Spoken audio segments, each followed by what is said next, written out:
Hi hyperhidrosis అంటే excessive sweating.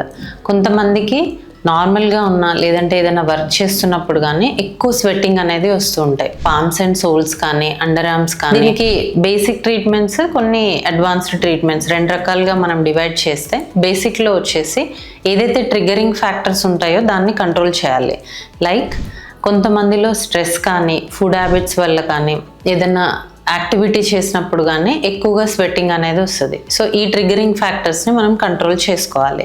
దాంతోపాటు యాంటీపర్స్పిరెంట్స్, deodorants ఏదైతే ఉంటాయో అవి డిఫరెంట్, యాంటీపర్స్పిరెంట్స్ డిఫరెంట్. సో ఈ యాంటీపర్స్పిరెంట్స్ యూస్ చేయడం వల్ల కూడా స్వెట్టింగ్ అనేది కంట్రోల్ అవుతుంది. సో ఇవి మైల్డ్ సొల్యూషన్స్. అలా కాకుండా సివియర్ స్వెట్టింగ్ ఉంది, బ్యాడ్ ఆర్డర్ ఉంది, అప్పుడు మనము కొన్ని అడ్వాన్స్డ్ ట్రీట్మెంట్స్ తీసుకోవాల్సి ఉంటుంది. సో దానికి మీరు డర్మటాలజిస్ట్ని కన్సల్ట్ అవ్వాల్సి వస్తుంది. ఈ అడ్వాన్స్డ్ ట్రీట్మెంట్లో మెయిన్గా బొటాక్స్ ఇంజెక్షన్స్. మనకి ఎక్సెసివ్ స్వెట్టింగ్ ఎక్కడైతే ఉంటుందో పామ్స్ అండ్ సోల్స్ కానీ, అండర్ ఆర్మ్స్ కానీ, కొన్ని పాయింట్స్లో మనం ఈ బొటాక్స్ ఇంజెక్షన్, బొటిలినం టాక్సిన్ ఇంజెక్షన్స్ ఇవ్వడం వల్ల స్వెట్టింగ్ అనేది కంట్రోల్ అవుతుంది, చాలా రిలీఫ్ ఉంటుంది.